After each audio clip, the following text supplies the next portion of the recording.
So I think that it stems from this first principle that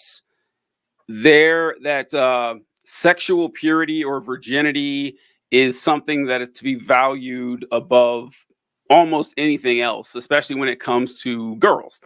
And it's not as if they don't preach this to boys; they do, but it really matters for the girls. Like that's what everyone's really cares about, and it stems from, honestly, it just stems from ancient societies, and honestly, not even ancient societies, modern societies too, but specifically ancient ones, when women weren't just functionally property, but literally property. That you having a girl, your job was to raise this girl and essentially sell her to her husband. And her husband would pay a dowry. He'd give you cows or sheep or, money, whatever he had. And in return for the money that he gives the father, the prospective husband wants a virgin girl, a fertile girl who will have his kids. And the virginity aspect was seen as important because he wanted to make sure that the kid she has a year from now or 10 months from now is his. That's a big deal. Otherwise I'm raising some other guy's kids, and fuck that. I'm not doing that shit. So it stems from this idea that women are property, and it just continues. It continued all throughout time that people would value this, and even calling it purity. Even the fact that we called it purity, as in the act of sex, is vile. It's dirty, except in this confined space. And the confined space is marriage, which also is a subjective term because society decides what marriage is. It's strange that, to me, it's kind of weird that marriage is like a legal thing, because it wasn't always that way. Like the idea that you're going to get married to someone was a function between your family, your spouse's family, and the church. That was it. That was it. Like they decided what the marriage is. This idea that the state sanctions a marriage, brand fucking new. Brand new. That didn't exist. Like when Adam married Eve, there was no state involved. When Jacob married Rebecca, there was no state involved. Or I'm sorry, Jacob married Rachel and her sister Leah. There was no state involved. This is just an agreement between two people that we are going to care for each other, and society reinforced it. And personally, it makes a lot more sense to me. It would solve like a lot of social problems that we have that with like people arguing about gay marriage rights and stuff like that. I don't think it should be an issue at all. I think the state shouldn't be involved. I do understand the impetus to, so like, for example, like I can't go get someone pregnant with 5 kids and abandon her and then leave her or whatever, and that the mechanism in place to make sure I take care of that. But there's a lot of other ways to do that. I think there's ways we can make sure that's taken care of without getting people involved with marriage. Because with marriage, here's the thing. Marriage is kind of strange to me in that people don't understand how complex the legality and financial responsibility goes into marriage. Like they don't understand how you're tied to this person literally for the rest of your life. Like legally, like even if you divorce, that these people are showing up in your background checks. These people are going to affect your credit, your financial decisions in the future. And it's wild to me that we just let anybody get married for like on a whim. Like before you buy a car, you got to fill out mountains of paperwork so people make sure you know what's going on. But they don't give you a fucking pamphlet to get married. You just show up, like, yeah, sure, and you sign the dotted line with no idea about the legal repercussions. But anyway, that's like the basis of the purity culture thing, that it dates back to making sure women are pure for their man, and that this man, it takes pride in the fact that she's sexually pure, and it expresses itself, like you were saying, in ways in which, like the church that we grew up in and the community, the independent fundamental Baptist movement, goes out of its way to enforce guardrails to make sure that these girls stay pure in a lot of strange ways. Like, we didn't do this in Maranatha, but I don't know if you saw this in your travels. You ever run across purity balls? Yes. I didn't ever I've like never participate in one, but I'm familiar with them. really. Yeah. Yeah. How'd that go? hmm I've never seen one. I've only heard of them. They're just like, well, they go along with like purity rings too. Like it's just kind of like I think of it as like a the ones I was familiar with. Think of it as like a like the debutante balls like back in the day, which I mean still happen, and like the rich families. It's kind of like it's not even like I don't it's not like prom, it's not anything. It's really just like a banquet.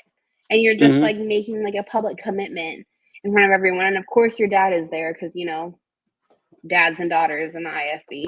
Yeah, And you're just like making this commitment before everyone to like stay pure till you get married.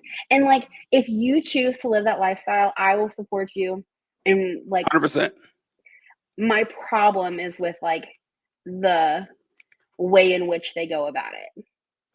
But like yeah, it's kind of like a public commitment of like, oh yeah, I'm saying pure till marriage. Like people will have like purity ring ceremonies.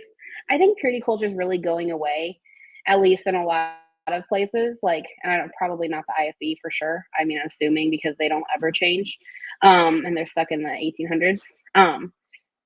But it's just like think of it as like a banquet where you're Hmm. basically just like affirming before God and your parents and everyone around you that like you're staying pure till you get married.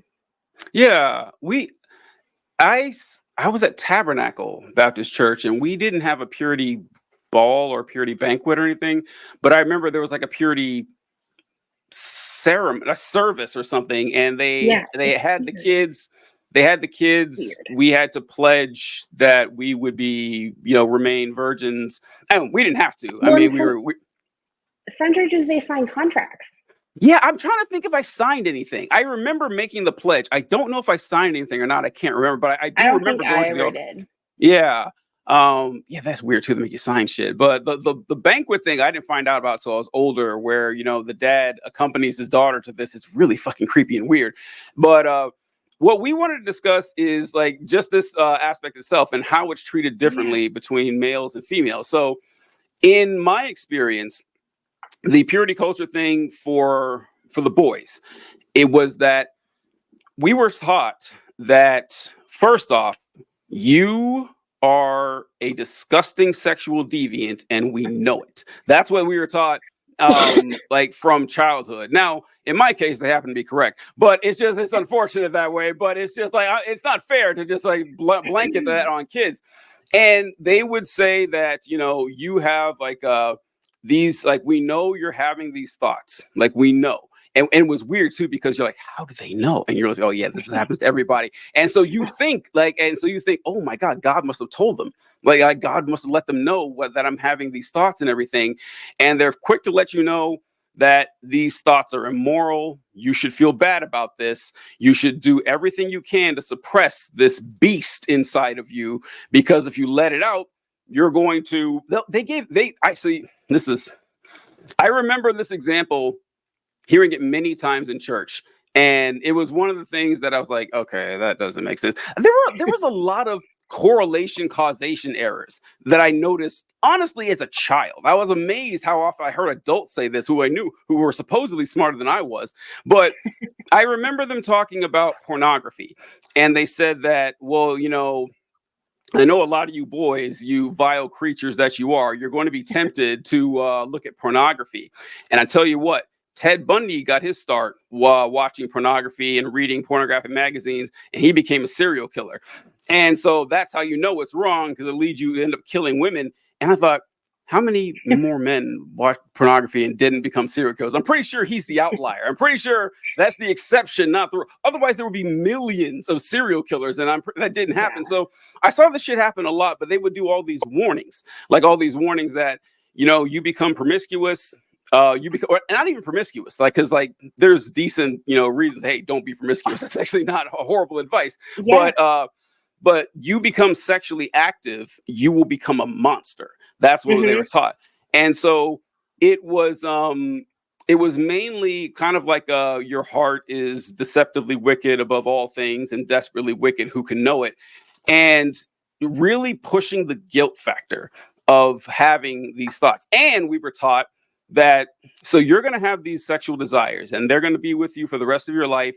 You can't control them. They are going to cause you to commit all sorts of crimes, but you are going to need to find a girl one day to marry you.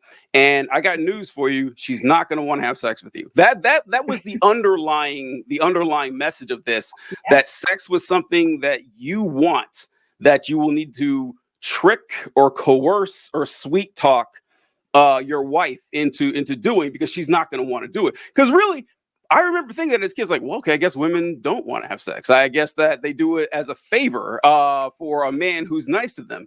And so you're taught like this strange dichotomy that, you know, you're going to want to have sex. You have these desires, but only you have them. And women don't have them.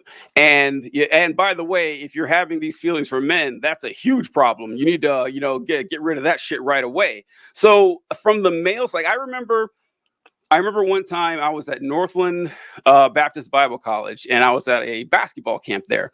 I was probably 15 years old, and I was sitting in the audience, and the preacher or youth pastor, whatever, was talking, and I was just there with a bunch of guys for the basketball camp, and he was talking about sexual immorality, and he said that, listen, I know you guys are getting to that age where you're starting to notice girls and everything, and a lot of you are, I already know, a lot of you are guilty of sexual immorality. And I was sitting there like, man, I ain't done anything. I'm good to go. And then he says, and by the way, the sexual immorality may not have involved another person. I was like, oh my God, how did he know? How? And I was terrified. I was like, how? Yeah, I was like, how could he possibly have known that? Of course, you know, growing up now, I realize it. But guilt is the main factor when it comes to how they're trying to deal with boys with this, and letting you know that you should feel bad for any sexual urges you